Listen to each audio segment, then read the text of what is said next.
तर मग फायनली दादर स्टेशनला पोहोचलो.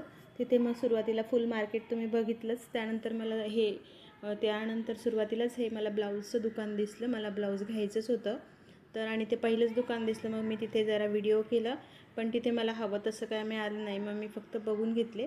छान होते खूप.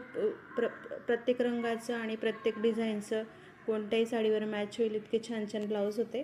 त्यानंतर मग पुन्हा मी वाण बघायला सुरुवात केली. इथे बघू शकतात कुयऱ्या, त्यानंतर पर्स होत्या, पाउचेस होते. खूप छान छान कुयऱ्यांचे आकार होते. पुढे दाखवतेच मी तुम्हाला. हे काही फ्रीज मॅग्नेटही होते तिथे. आणि मग बरंच सामान बघितलं, काय घ्यायचं ठरत नव्हतं. मग फायनली मी काहीतरी एक डिसाईड केलं. तर बघू शकता इथे खूप छान होतं ऑप्शन. तर बघू शकता इथे ह्या कुयऱ्याही छान आकाराच्या होत्या आणि खूप, हे बघा ही पण मला खूप आवडली पतंगाच्या आकाराची कुयरी. हे काही फ्रीज मॅग्नेट इथे होते. काही किमती जास्त वाटल्या, काही रिजनेबल होते, पण ठीक आहे. नवीन काही ट्रेंडिंग असलं की ते थोडं महाग असतंच. आता हा सुपाचा आकार होता कुयरीचा. त्यानंतर मग पुढे मी ते ज्वेलरीचं शॉप बघितलं, पण खूप गर्दी होती.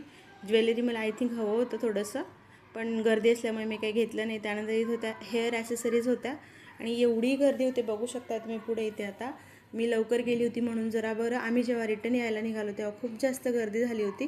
आता हा ज्वेलरी बॉक्स होता, तोही छान वाटत होता म्हणून बघितला. त्यानंतर ह्या पुन्हा हेअर ॲसेसरीज, बोज, क्लचर्स वगैरे. आणि हे बघा मला हे खूप जास्त आवडलं, पॅकिंग केलेलं हळदी कुंकवाचं पॅकेट होतं ते. किती छान पॅक करतात ना, घ्यावंसं वाटतं. पण ज्यांची पहिली संक्रांत आहे ते लोक एवढं सगळं घेत असतात. तर हे लिप ग्लॉस आम्ही बघत होतो लाबुबूचं, पण घेतलं नाही. कारण की कसं असतं ना, काही मेकअप प्रोडक्ट हे ब्रँडेड घेतलेलेच बरे. फक्त बघितले लिपस्टिक, लिप ग्लॉस.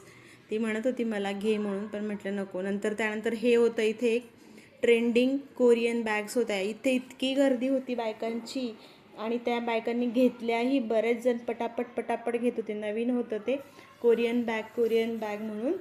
तर बऱ्याच बायका म्हणजे घेतच होत्या. गर्दी खूप पडली होती अक्षरशः त्या बॅगांवर. मी काही घेतली नाही, पण छान होती. नंतर वाटलं की घ्यायला पाहिजे होती. त्यानंतर मग हे होते बेल्ट्स, जे की आपण फेशियल वगैरे करताना केसांना लावत होते. यातलं मला हवं होतं. मी बघितलं आणि मग घेतलं, पण जास्त वेळ बघितलं म्हणलं तर दुकानवाला म्हणे मला वाटलं तुम्ही 4-5 घेणार आहात.